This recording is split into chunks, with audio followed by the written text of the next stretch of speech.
Un real case scénario expat.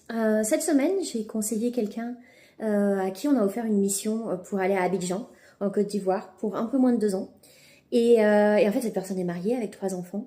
Et la proposition de l'employeur était quand même très particulière, dans le sens où la rémunération de la personne restait identique.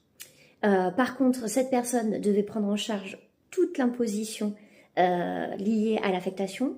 Et en fait, on rajoutait une petite prise en charge du logement à hauteur de 3 000 euros par mois pour trouver une maison sur Abidjan, une prise en charge d'un voyage annuel, une mutuelle internationale et c'était tout.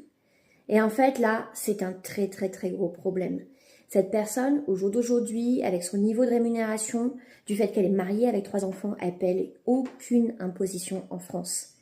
Et elle va à Abidjan, où au final, c'est un pays où les tranches d'imposition sont très très basses et très rapidement, on arrive à 32% d'imposition.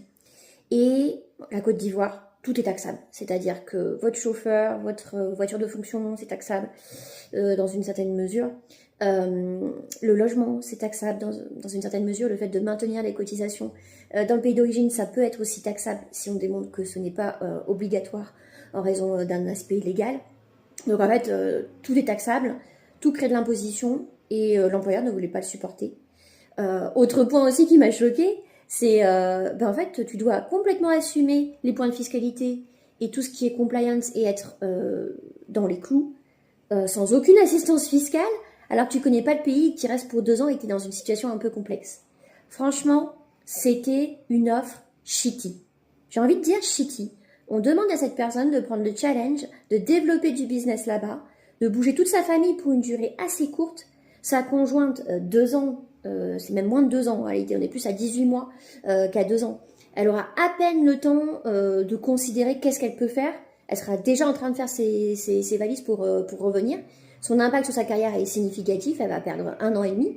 Par contre, voilà, on prend ton logement, tu payes à 100% les impôts et puis basta, et puis tu dois être heureux et être reconnaissant de cette opportunité.